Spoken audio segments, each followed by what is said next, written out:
Comes over my car, I'm sitting there. He says, do you know where this address is in Beverlywood? I said, what's the name? He said, Wolf. I know it was Rabbi Wolf from Australia. I know that's his daughter, where she lives. I say, it's about 8 blocks down Beverly Drive, and then you go right about half a block. You'll be right there. So he says, thank you very much. And then I think, like, I've got time. I can actually drive the guy. So I invite him to get in the car. So I said, so where are you from? Lakewood. I said, okay.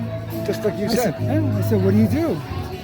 He said, I bring Jews closer to God. I said, really? You bring Jews closer to God? Yeah, that's what I did. That morning, I saw a video of the Rebbe discussing this issue, and somebody was saying the same kind of thing, and the Rebbe's comment to him was, how do you know who's closer? So I've got my shtup ready for the guy to give it to him when the time is right. And I said, so how do you bring Jews closer to God? He said, well, at our Lakewood Yeshiva, we have something called McCarving people. And what I do is I have a group, and I work with drug addicts and alcoholics, and they're younger guys with problems. And we have a meeting a couple times a month, and then once a month we do something special. We go to a Knicks game, we take them for a nice dinner, all this stuff. How's it working out? He said, the truth of the matter was, we did it for 6 months. It wasn't working out at all. Until, I said, until what? Somebody suggested that we take them to the Ohel of the Lubavitcher Rebbe. I said, really? And he said, yeah. He said, we discussed it. We realized nothing else was working. Why not give it a try? So he said, we started bringing the guys to the Ohel. Once a month we go to a Knicks game. A couple of times we go for dinner. Once a month we went to the Ohel, the Rebbe, and the guys stayed there. And we started seeing some changes in the guys' behavior. I said, that's an amazing story. Now I'm embarrassed what I wanted to say to the guy, because I was like, how am I going to say this now? The guy's doing more than I'm doing. So yeah, I just had the experience. How do you know who's closer? This guy's closer. Okay, so that's my reality. So then he says to me, can I tell you something else? At that point, I said, you can tell me anything you want. Anything. So he says, one of the guys that went, he wasn't really part of this group. He was a very bright guy, but he was interested in what we were doing, whatever. He was on the waiting list of the 3 top law schools in the country. I remember Princeton, Harvard and Yale. I don't remember the third one. And things went on, and everything was fine. And he got into law school, and I ran into him about 8 or 9 months later, and I said, how you doing? He said, well, I'm doing fine, because I got into law school, but I had a crazy experience. He said, what's your experience? I said, he said to the guy, what's your experience?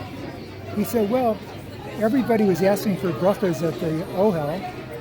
I made a deal with the Rebbe that if I got into one of the law schools, I would put on tefillin every day. So far, so good. It's a great story. I got into law school. He said a few weeks ago, I got a call from my mother, who's not religious at all. And she says to me, did you make some kind of an arrangement with a rabbi named the Lubavitcher Rebbe? And he says, what are you talking about, Mom? She says, just tell me if you made some kind of a arrangement with the Lubavitcher Rebbe. He said, I don't know how you are talking to me about this, but the truth is I did. She said, what did you do?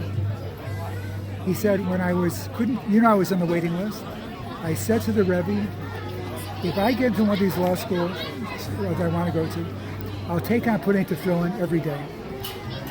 She said, what happened? I said, I did it, putting on tefillin every day. But law school got really tough. And I couldn't keep up with everything. And I dropped off a day. And then I dropped off 2 days. And then last week, I dropped off completely. Now tell me what's going on. Because you were not a religious lady. What's with it?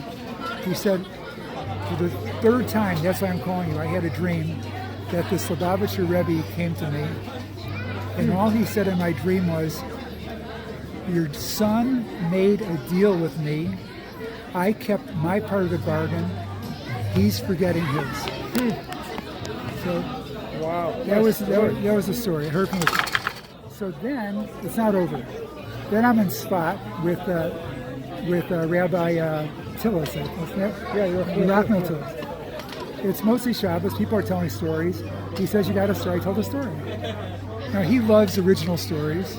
So he says, do you have documentation? No.